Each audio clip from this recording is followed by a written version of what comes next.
Hi hello నమస్తే, నేను మీ anchor Shiva. Welcome to iDream Media. ఈరోజు మన ముందున్న గెస్ట్, ఇప్పటికే మీరు అందరూ ప్రోమో చూసే ఉంటారు. గెస్ట్ ఎవరో మీకు తెలుసు, సపరేట్గా చెప్పక్కర్లేదు. షబీనా నా దగ్గర ఉన్న గెస్ట్. మణికంఠ బిగ్ బాస్ హౌస్లో ఉన్నప్పుడు ఫుల్ నెగిటివిటీ స్టార్ట్ అయినప్పుడు ఫస్ట్ వీడియో మణికంఠకి సపోర్ట్గా చేసిన పర్సన్ ఎవరైనా ఉన్నారంటే అది సబీనా. తనతో పాటు సీరియల్లో యాక్ట్ చేయడం జరిగిందంట. అదే కాకుండా జబర్దస్త్లో కానీ శ్రీదేవి డ్రామా కంపెనీల్లో సీరియల్స్లో షబు జర్నీ ఇదంతా ఎలా వెళ్తుంది అసలు, చాలా అవన్నీ అది లైక్ జబర్దస్త్ మానేయడం కానీ శ్రీదేవి డ్రామా కంపెనీకి వెళ్ళకపోవడం కానీ ఇవన్నీ రీజన్లు ఏంటి అసలు, తన గురించి చాలా తక్కువ మాట పబ్లిక్లో అందరికి తెలిసేది. మనకు తెలియని విషయాలు తెలుసుకునే ప్రయత్నం అయితే చేద్దాం షబ్బుతో మాట్లాడి. హాయ్ శివ గారు, నేను బాగున్నాను. ఎలా ఉన్నావు? బాగున్నా, ఏదో మీద ఎలా నడుస్తుంది సీరియల్? బాగానే నడుస్తున్నాయి. జబర్దస్త్ ఎందుకు మానేసావు? శ్రీదేవి డ్రామా కంపెనీ ఎందుకు మానేసావు నువ్వు? లేకపోతే వాళ్ళు మానేసావా తీస్తారా? మానేయలేదు, తీస్తారని చెప్పడానికి కూడా లేదు. అది ఇప్పుడు లైక్ కొత్త నీరు వస్తా ఉంటది, పాత నీరు పోతుంది అంటారు చూడు, అలా ఇప్పుడు వాళ్ళకి కొత్త కంటెంట్ కావాలి. మేముంటే అవే రొటీన్ పంచులు వేస్తున్నారు. ఇంకా కొత్త వాళ్ళు కావాలి మాకు. ఇన్స్టాగ్రామ్ ఇన్ఫ్లుయెన్సర్స్ ని మీరు చూసారుగా, ఇప్పుడు చేసే వాళ్ళందరూ ఆల్మోస్ట్ ఇన్ఫ్లుయెన్సర్ రీల్స్ చేసుకునే వాళ్ళే ఉన్నారు ఇన్స్టాగ్రామ్ వాళ్ళు. సో వాళ్ళ ద్వారా కొత్త కంటెంట్ క్రియేట్ చేద్దాం, కొత్తది చేద్దాం, రొటీన్ అయిపోయింది అని చెప్పి కొత్త వాళ్ళని తీసుకుంటున్నాం అని చెప్పారు మేము అడిగితే. మరి మళ్ళీ నువ్వు ట్రై చేయలేదా? నేను చేస్తామని అడగడం కానీ అలా ఏం చేయలేదు నువ్వు? లేదు, వాళ్ళు చెప్పింది నిజమే కదా. ఇప్పుడు నేను కమెడియన్ లాగా దిగిపోయి నేను చేయలేను. నన్ను ఇప్పుడు దాకా నేను చేసింది శ్రీదేవిలో గానీ జబర్దస్త్ లో గానీ ఒక గ్లామర్ పంచ్లు, గ్లామర్ తగ్గ పంచెస్ అవన్నీ చేశాను నేను. నన్ను ఒక గెటప్ వేసి చేయమన్నా కూడా నేను ఎప్పుడు చేయలేదు. సో నేను కమెడియన్ ని కాదు, అందుకని నేను వాళ్ళు చెప్పిన రీజన్ కి యాక్సెప్ట్ చేశా. షబ్బీనా మామూలుగా అమ్మాయిలో బిహేవ్ చేయండి, మొగరాయిలాగా టాంబాయిలా ఉండవండి చెప్పు మాటలు.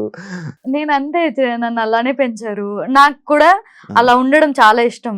అబ్బాయిలా ఉండడం అసలు చాలా అంటే చాలా ఇష్టం. అంటే ఎలా, ఎందుకు అబ్బాయిలా ఉండడం? ఎందుకంటే చాలా బెనిఫిట్స్ ఉంటాయి. మంచిగా ఎలా పడితే అలా కూర్చోవచ్చు, ఎలా అంటే అలా డ్రెస్ వేసుకోవచ్చు, ఇలా కూర్చోవచ్చు, ఇలా అనొచ్చు, మంచిగా ఉండొచ్చు. అందుకే అబ్బాయిలా కొంచెం ఫ్రీడమ్ ఎక్కువ ఉంటది కదా అబ్బాయిలకి. నీకు అలాంటి ఫ్రీడమ్ కావాలి? నాకు అలాంటి ఫ్రీడమ్ కావాలి. ఏం నచ్చుతుంది అబ్బాయిల్లో నీకు బాగా? మేనరిజమ్స్, ఓకే, కూర్చునే స్టైల్స్, మేనరిజమ్స్. స్మోక్ అది కూడా అనుకోవచ్చు. సీరియల్స్ లోకి ఎందుకు వెళ్ళావు? నాకు అది అంటే జబర్దస్త్ ముందు సీరియల్స్ చేసావా? స్టార్టింగ్ నుంచి నేను సీరియల్సే. యాక్చువల్లీ ఫస్ట్ స్టార్టింగ్ అయితే నీలాగే యాంకర్ లా చేశాను. తర్వాత ప్రదీప్ పెళ్లి చూపులు షో వచ్చింది కదా, సో అందులో ఎంట్రీ ఇచ్చాను. అందులో ఎంట్రీ నుంచి సీరియల్స్ లోకి వచ్చా. సీరియల్స్ సినిమాలు చేస్తూ జబర్దస్త్ షోకి వెళ్ళా. జబర్దస్త్ ని రిఫర్ చేసింది పవిత్ర. సో పవిత్ర చేసే టైంలో మన రామ్ ప్రసాద్ గారు సుధీర్ వాళ్ళ టీంలో ఒక అమ్మాయి కావాలి అని అంటే అప్పుడు నన్ను రిఫర్ చేసింది. అప్పుడు ఎంట్రీ ఇచ్చా వాళ్ళ టీంలో. వాళ్ళ టీంలో చేసిన తర్వాత నాకు మంచి పేరు తీసుకొచ్చింది కెవ్వు కార్తిక్ టీం. ఒక్క స్కిట్టే వాళ్ళ టీంలో చేశా. ఇంట్రడ్యూస్ చేసింది మాత్రం వాళ్ళు, రామ్ ప్రసాద్ వాళ్ళు. బట్ కంటిన్యూస్ గా నాకు మంచి పేరు ఇచ్చింది Kevvu Karthik team and director Sripada. Naresh తో అది లవ్ ట్రాక్ అవి చేసి. పవిత్ర ఇలాంటివన్నీ బాగా చేస్తుంది, సజెషన్లు గానీ. పవిత్ర అందరికి హెల్ప్ చేయడంలో ఫస్ట్ ఉంటుంది. సుధీర్ తో వీళ్ళందరితో ఇప్పుడు టచ్ లో ఉన్నా? ప్రెసెంట్ రామ్ ప్రసాద్ వీళ్ళందరూ టచ్ లో ఉన్నారు నీకు? రామ్ ప్రసాద్ గారు టచ్ లో ఉన్నారు. సుధీర్ అప్పుడు స్కిట్ చేసిన తర్వాత కొద్ది రోజులే ఆయన చేశారు కదా, తర్వాత నుంచి మూవీస్ అని బయటకు వచ్చేసారు. ఇప్పుడు బిగ్ బాస్ టాపిక్స్ లోకి వెళ్దాం కాసేపు సరదాగా. మణికంఠ గురించి వీడియో చేయాలని ఎందుకు అనిపించింది నీకు? నన్ను ఒక ఛానల్ వాళ్ళు అడిగారు, బేసిక్ గా ఇంటర్వ్యూ కుదరలేదు. సో చాలా సార్లు కుదరలేదు పాపం, అందుకని ఒక 2 minutes వీడియో ఇన్స్టాగ్రామ్ లో చేసి పంపించాను. ఎందుకంటే నాకు ఒక మా అన్నయ్య ఎలాగునో అలానే ఫీల్ అవుతా మణికంఠ. నేను కస్తూరి సీరియల్లో 1.5 year వర్క్ చేశాను. సో అందులో నాకు బ్రదర్ క్యారెక్టర్ గా చేశాడు. అలానే కనెక్ట్ అయిపోయాడు. బ్రో అనే పిలుస్తాను నేను.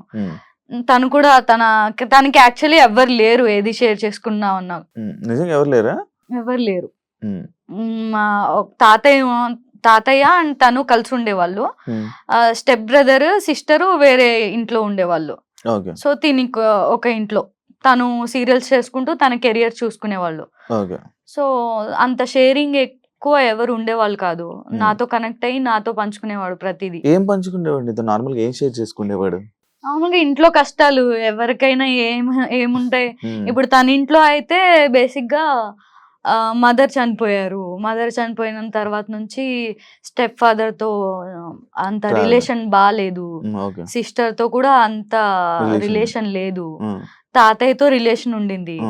బట్ తన టార్గెట్ ఏంటి, ఎప్పటికైనా సెటిల్ అవ్వాలి అని చెప్పి.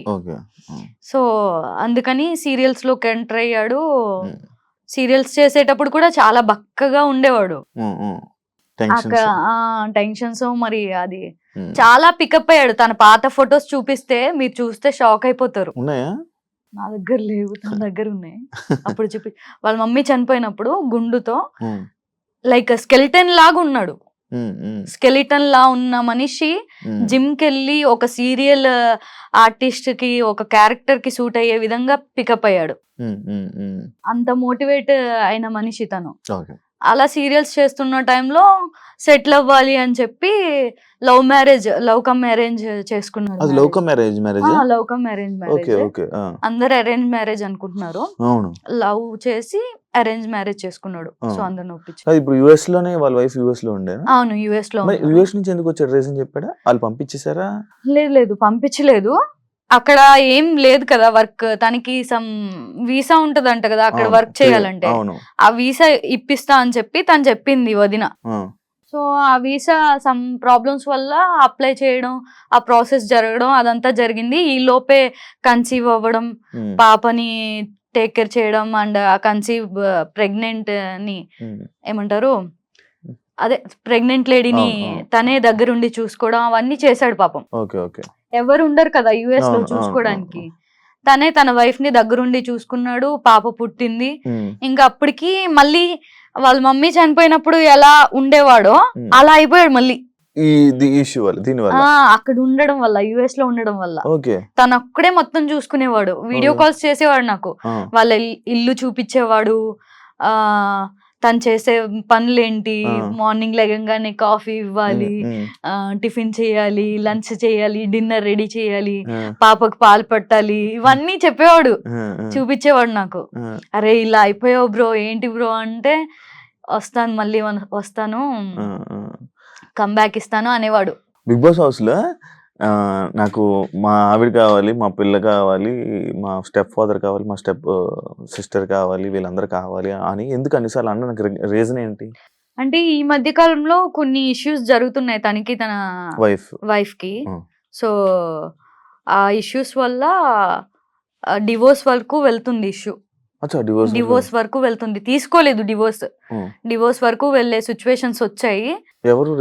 రీజన్ ఎవరు అనేది నాకు క్లారిటీ ఇవ్వలేదు బ్రో. అయితే ఇలా గొడవలు జరుగుతున్నాయి అని చెప్పాడు. బిగ్ బాస్ ఆఫర్ వచ్చింది, వెళ్తున్నా అని చెప్పాడు. యుఎస్ నుంచి రావడానికి రీజన్ అయితే తనకు అక్కడ వర్క్ లేకపోవడం వల్ల, సెల్ఫ్ రెస్పెక్ట్ దెబ్బ తినడం వల్ల, తనేంటో మళ్ళీ ప్రూవ్ చేసుకోవాలి అని చెప్పి ఒక 1 year టైం తీసుకొని ఇక్కడికి వచ్చి ట్రై చేసుకుంటా, నా వల్ల కాలేదు అంటే మళ్ళీ నేను యుఎస్ వచ్చేస్తా అనే ఇదిలో మాట్లాడుకున్నట్టుగా చెప్పాడు నాకైతే.